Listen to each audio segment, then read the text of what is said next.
Сәлем қыздар, сіздермен мөлдір. Бүгін мен сіздермен духовкада қой етін қалай өте дәмді етіп пісіруді бөлісетін боламын. Шашлыктан ешқандай кем емес, өте дәмді шығады. Егер сіздер менің каналыма тіркелмеген болсаңыз, тіркеліп, видеоларымды жіберіп алмас үшін жанында қоңырауша белгісін басуды ұмытпай, видеоны соңына дейін көріңіздер. Менде бұл жерде жас қойдың еті 1 сағатта пісіп шығады. Ең алдымен етімізді жақсылап жуып, тазалап дайындап аламыз. Және де осындай сарымсақ, укроп және укроптың сабағын мен тастамаймын. Осылай морозилкаға қатырып қоямын. Дәм беру үшін қосатын боламын.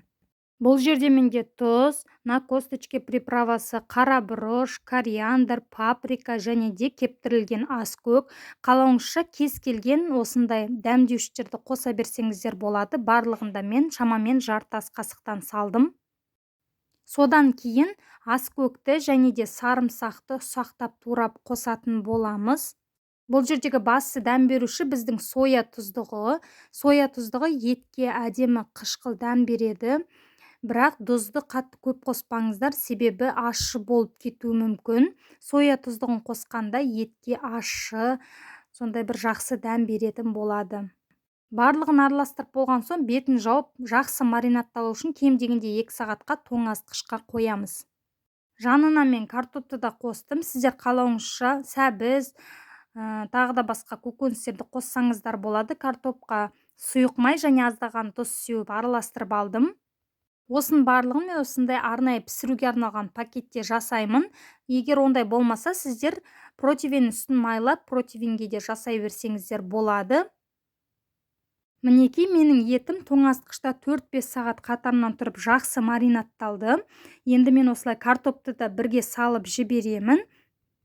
Және де мен жаңа айтып өткенімдегідей аскөктің сабағын тастамаймын. Осындай тағамдарды жасағанда және де суптарды жасағанда дәмі шығу үшін пайдаланамын. Және аздаған жаңағы соя тұздығынан құйып жіберемін де жақсылап бір араластыратын боламын. Біздің етіміз 200 градус қызған пеште 1 сағаттың ішінде өте әдемі жұп-жұмсақ болып пісіп шығады. Және де аузын байлағаннан соң арасына ауа кіріп тұру үшін осындай тіс шұқығыштың немесе шпажканың көмегімен бірнеше жерден тесіп шығамыз. Мінекей, біздің духовкада піскен қойдың еті осымен дайын. Дәмі деген енді тіл үйіреді, дәміне сөз жоқ.